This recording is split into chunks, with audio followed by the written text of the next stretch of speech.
If you'd like to make your own chocolate for your loved one this year, your own chocolate candies like I'm going to, you pay too much for those molded chocolates. But the key here is tempering chocolate correctly. If you want to use a mold like this is a clear candy mold, you can't just melt chocolate in the microwave because the crystalline structure of the chocolate is very delicate, needs to come back together so that your candy is hard and crunchy, not soupy and sticky. And tempering chocolate is the key. And today, talking about tempering chocolate. It's not just melting chocolate, and this is an important difference. If you just take chocolate and put it in your microwave and melt it indiscriminately, well, sure, you could probably pour it out on something, but did you ever notice it never gets hard and crispy again? Never comes back together to coat something in a hard shell? That's because chocolate is a very sensitive thing, and I don't have time to talk about all the chemistry behind chocolate, but it is largely involved. You see how chocolate blooms, it turns white when it absorbs moisture. You see how chocolate can get moldy, certainly because of the fat in it. Chocolate can burn, certainly milk chocolate. The milk solids in milk chocolate can burn. Chocolate, when you add a drop of water to melt the chocolate, it seizes and turns into grainy stuff. This is very delicate.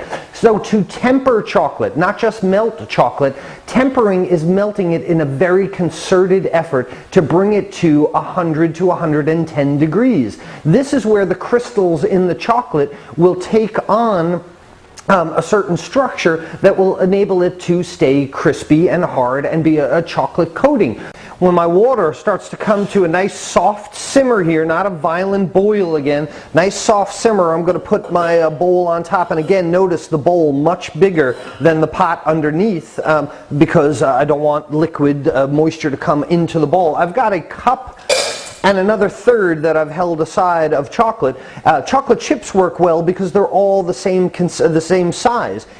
And you can see as it melts, first it gets very muddy, pasty, and grainy.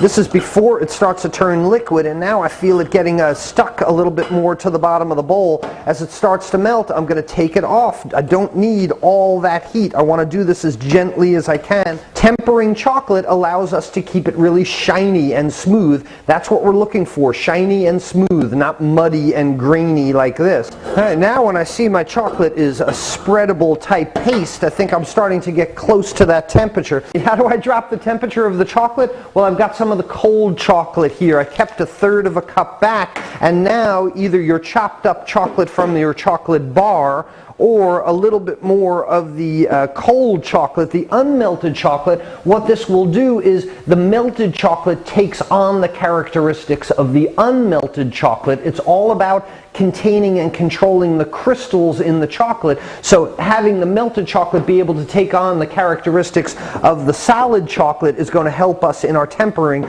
dropping the temperature a little bit. And you can see I put some chips in there, and they're already melted by the residual heat. So let me put a few more chips in there.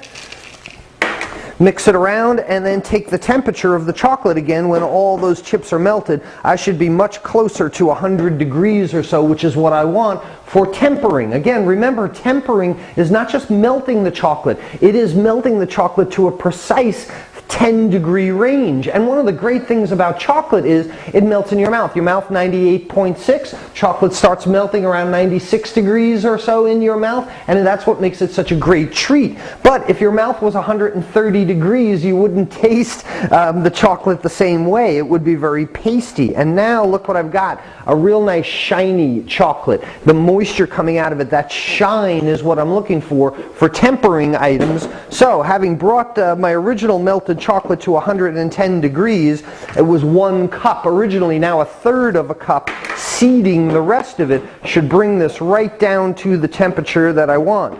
And look how nice and shiny it is now, and glossy. That's your key as to whether it tempers well or not. Now I know my chocolate is tempered well because after just a few minutes, the chocolate that was on my thermometer, it's hard now. It's not sticky. If your chocolate after a few minutes is still sticky, you haven't tempered it correctly. You need a little bit more heat, and you need to seed it with some cold chocolate. About a third is your seeding. So if you use a cup to melt, a third of a cup to seed. If you use a pound to melt the chocolate, a third of a pound to seed it, so that the crystals are dictated. And look what I've got here again, this really nice nice, smooth, shiny chocolate.